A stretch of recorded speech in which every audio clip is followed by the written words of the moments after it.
धूप और छांव की तरह हमारे जीवन में सुख और दुख आते रहते हैं। हमें लगता है कि हमारे जीवन में हजारों दुख है, लेकिन अगर वास्तविकता में देखा जाए, आंखें खोलकर देखा जाए, तो जीवन में सिर्फ एक ही दुख होता है। और वो दुख क्या है? इस बोध कहानी के माध्यम से हम समझ जाएंगे कि वो एकमात्र दुख क्या है और उसका समाधान क्या है। तो अपने दुख का निवारण करने के लिए इस कहानी को आखिर तक जरूर सुने। इससे पहले कि आप इस कहानी में खो जाएं, इस चैनल को सब्सक्राइब जरूर कर लें। तो चलिए कहानी शुरू करते हैं। एक गांव में सबल नाम का एक आदमी रहता था। वो अपने जीवन से बहुत निराश था। उसकी निराशा का कारण ये था कि वो अभी तक कुछ भी नहीं करता था। उसके घर वाले उसे दूसरों का उदाहरण देकर ताने मारते थे और कहते थे कि वो सब तो कामयाब हो गए और तू यहीं का यहीं रह गया। जब भी वो कहीं बाहर जाता तो लोग उससे पूछते कि तुम क्या कर रहे हो भाई, और उसे ये कहने में बहुत शर्म महसूस होती कि वो अभी कुछ नहीं कर रहा, कुछ करने की कोशिश कर रहा है। धीरे धीरे उसने लोगों से मुंह छिपाना शुरू कर दिया। उसका दुख इतना बड़ा था कि उसको लगता था कि वो धरती पर एक बोझ है और उसके बस में कुछ भी करना नहीं है, वो कुछ कर ही नहीं सकता। तो वो जी कर क्या करेगा? उसे अब मर जाना चाहिए। वो अकेले में बैठकर रोता और भगवान को दोष देता। एक दिन उसने नगर में एक गुरु को देखा जो दुख के ऊपर अपना प्रवचन दे रहे थे। गुरु कह रहे थे कि दुख एक गुरु की तरह होता है जो आपको जीवन के बारे में समझाता है और आपको सही से जीने का तरीका बताता है। आप चाहें तो दुख रूपी गुरु से अपना जीवन सीख सकते हैं या दुख में डूबकर बैठे बैठे रो सकते हैं। सबल भी ये बातें सुन रहा था। जब उपदेश खत्म हुआ तो उसने गुरु से कहा, दुख कुछ सिखाकर नहीं जाता बल्कि पीड़ा देकर जाता है। दुख की पीड़ा अनंत होती है। ऐसा लगता है कि इसके बाद कुछ नहीं मिलने वाला, कुछ नहीं होने वाला।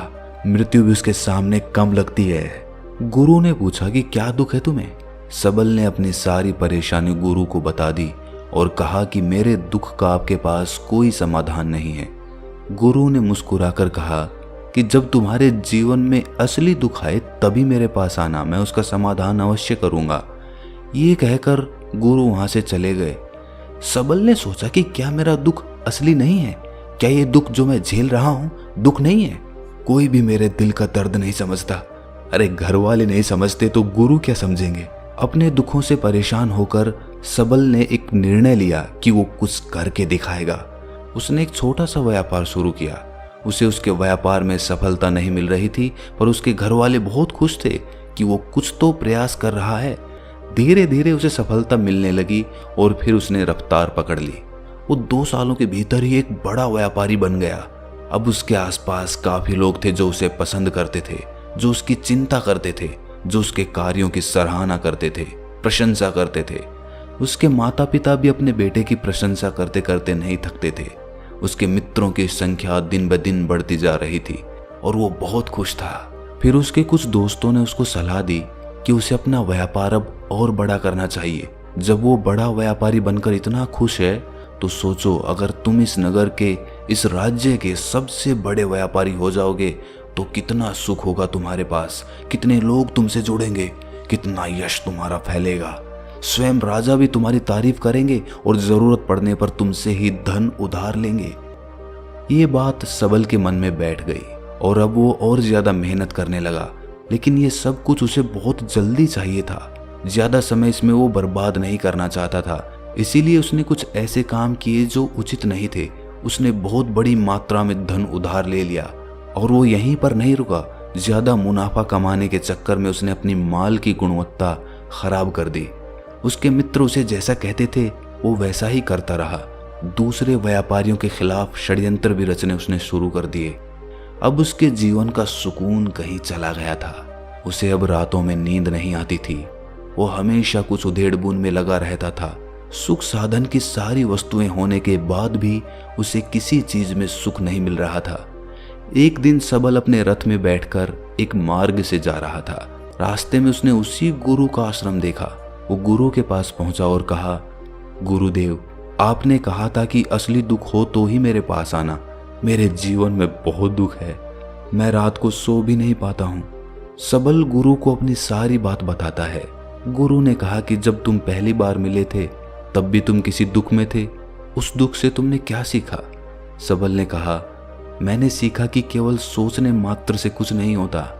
अपनी सोच को साकार करने के लिए कर्म करना पड़ता है, और केवल कर्म करने से कुछ नहीं होता। कर्म को अंतिम पड़ाव तक ले जाना आवश्यक होता है।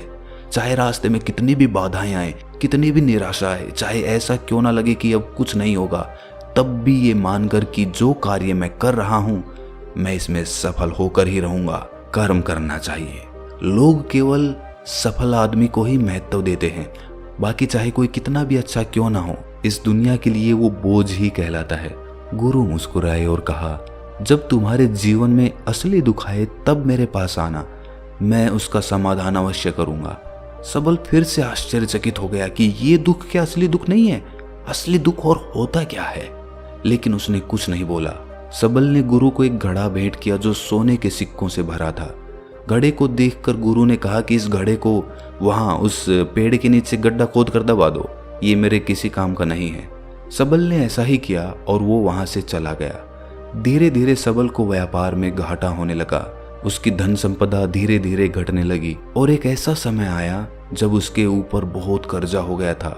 लेकिन वो निश्चिंत था, क्योंकि कर्जा उसके मित्रों द्वारा ही उसे दिया गया था। वो सोचता था कि उसके मित्र उसके बुरे समय में उसका साथ देंगे, पर ऐसा कुछ नहीं हुआ। सबसे पहले उसके मित्रों ने ही अपना उधार धन उससे मांगना शुरू कर दिया। ना देने पर जान से मारने की धमकी तक दी। उसके शुभ चिंतक, उसके चाहने वाले सब उससे दूर होते चले गए। उसके पिता उसकी गलतियों को उसे गिनवाने लगा। उसकी सारी संपत्ति नीलाम हो गई। उसके पास कुछ नहीं बचा। वो सड़क पर आ गया। उसने अपने पिता से सहायता मांगी। पिता ने कहा कि मेरे पास तो ये थोड़ी सी संपत्ति है, अगर मैं तुम्हें ये दे दूं तो मैं तुम्हारी माँ को कहाँ रखूंगा? हमारा सहारा यही संपत्ति है बेटा। उसके जीवन में बहुत गहरा दुख था। उसके आसपास कोई भी ऐसा नहीं था जो उसे संभाल सके। इस धोखे की वजह से वो टूट गया था।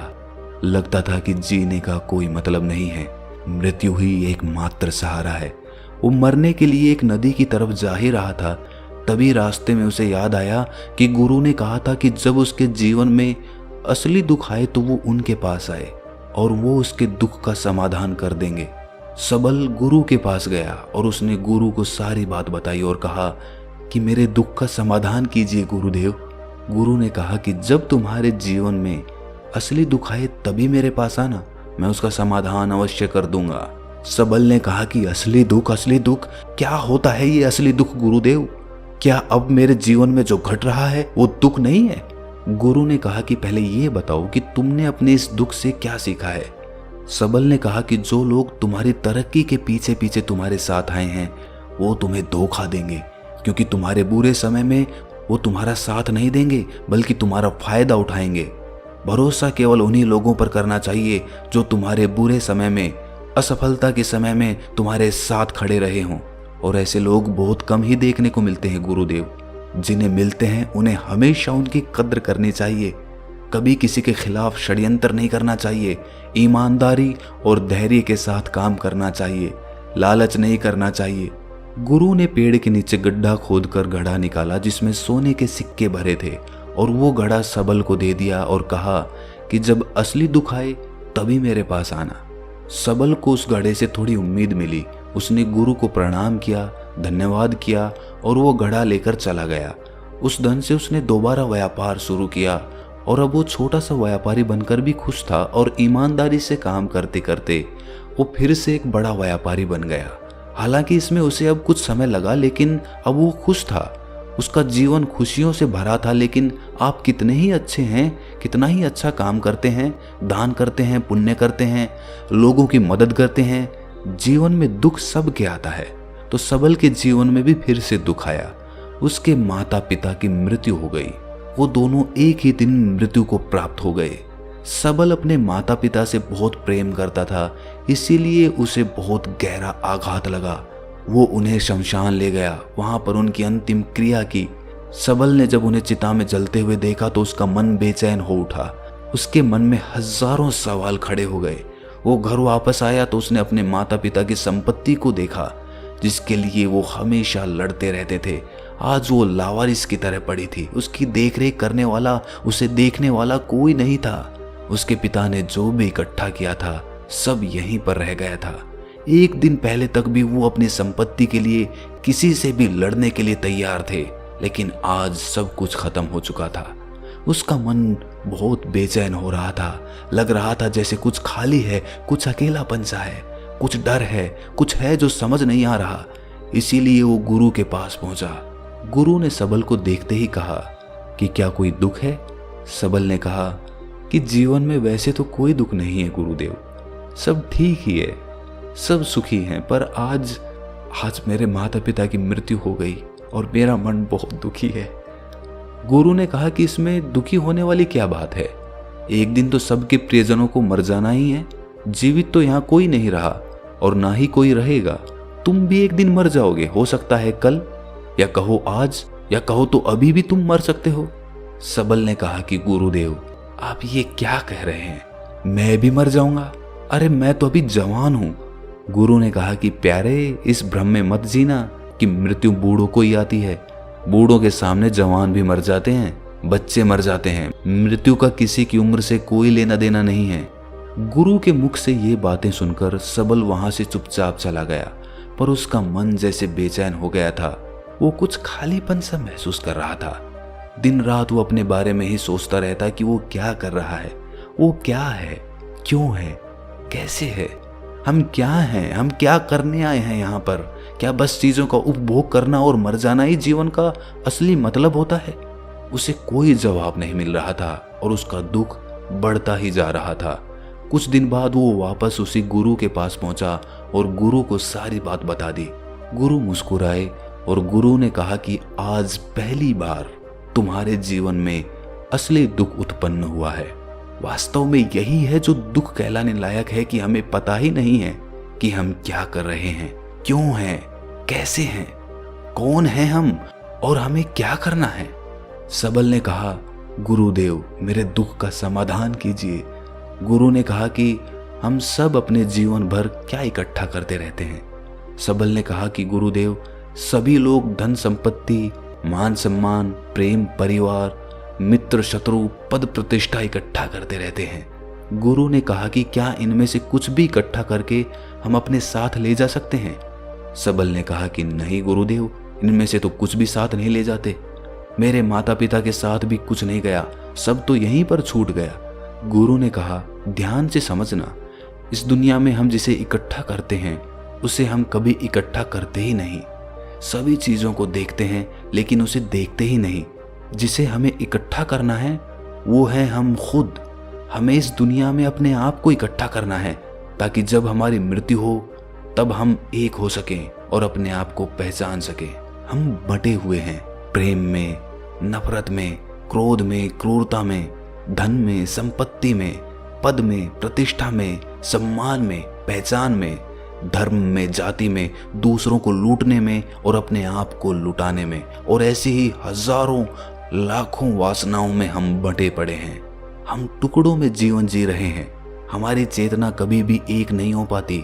हमारी ऊर्जा शक्ति बिखर गई है। इसीलिए हमारे पास इतना भी समय नहीं है या इतनी भी शक्ति नहीं है कि हम मुड़कर अपनी ओर देख सकें। वास्तव में लोग जिंदगी भर जिन्हें दुख दुख कहकर चिल्लाते रहते हैं और उनका समाधान खोजते रहते हैं, उन्हें उनका समाधान कभी मिलेगा ही नहीं, क्योंकि जिन्हें वो दुख कहते हैं वो दुख है ही नहीं। इसीलिए यहाँ किसी को कभी उनके दुख का समाधान नहीं मिलता। वो बस एक परिस्थिति से छूटकर दूसरी परिस्थिति में फंस जाते हैं। जैसे वो पहली समस्या में रो पड़ते थे वैसे ही वो दूसरी समस्या में रो पड़ते हैं। हमेशा ही एक समाधान नजर आता है, वो है मृत्यु, पर वो भी कोई समाधान नहीं है। इसीलिए इन सब का अगर परम समाधान चाहिए तो अपने आप को इकट्ठा करो, अपनी ऊर्जा को इस संसार से वापस खींचो, उसे एकत्रित करो, अपने ऊपर ध्यान दो, अपने पर ध्यान लगाओ। मृत्यु से पहले अपने आप को पहचान लो। ऐसे ही बिखरे हुए मत चले जाना। सबल ने कहा, तो क्या गुरुदेव हमें ये संसार छोड़ देना चाहिए? अपनी इच्छाओं को मार देना चाहिए? धन संपत्ति इकट्ठी नहीं करनी चाहिए? क्या हमें यहाँ किसी से प्रेम भी नहीं करना चाहिए? गुरु ने कहा, तुमसे इच्छाएं, कामनाएं और वासना ऐसे ही निकलती है जैसे पहाड़ से कोई पत्थर गिर रहा हो, जिस पर पहाड़ का कोई नियंत्रण ही नहीं है सिवाय देखने के और परेशान होने के। जब तुम एकत्रित हो जाते हो तब जो भी तुम करते हो वो सब नियंत्रण में रहता है, तब इच्छाएं भी तुम्हारी इच्छा से निकलती है। सबल ने कहा, गुरुदेव, आपने मेरे सच्चे दुख का निवारण कर दिया है, आपका बहुत आभारी हूं। अब मैं अपने आप को एकत्रित करूंगा गुरुदेव। मानव शरीर में बहुत ऊर्जा है, बहुत शक्ति है, पर वो बेकार की चीजों में बंट कर रह गई है, व्यर्थ की चीजों में लगी रहती है। दोस्तों, अक्सर हम ऊपर वाले से सवाल करते हैं कि हमारे जीवन में इतने दुख क्यों हैं। हम सभी के मन में ये सवाल उठता है और इसका जवाब है कि वो परमात्मा हमें उस परम दुख तक ले जाना चाहता है, उस सबसे बड़े दुख तक ले जाना चाहता है, जहां पर हमें पता चल सके कि इंसानी आत्मा का असली दुख क्या है। और वो दुख है अपने आप को ना पहचान पाना, अपनी शक्तियों को ना पहचान पाना, अपने आप को इकट्ठा ना कर पाना, अपने आप पे नियंत्रण ना कर पाना। हमारे जीवन में यही दुख होता है, लेकिन इस दुख को ना देखकर हम सभी प्रकार के दुख देखते हैं, लेकिन इस दुख पर हमारा कभी ध्यान ही नहीं जाता। और वास्तव में होना ये चाहिए कि जब हमारे जीवन में दुख आते हैं तो हमारी सोच वहां पर जानी चाहिए कि मैं क्यों हूं, मैं क्या हूं। और जब ये एकमात्र दुख आपके जीवन में आपको नजर आता है, तब आप ध्यान की तरफ बढ़ते हैं, तब आप अपने आप को खोजने की तरफ चलते हैं। तो दोस्तों, कैसी लगी आपको ये कहानी कमेंट सेक्शन में जरूर बताना, और अच्छी लगी तो इस चैनल को सब्सक्राइब करना ना भूलें। तो मिलते हैं अगली कहानी में, तब तक के लिए अपना ख्याल रखें।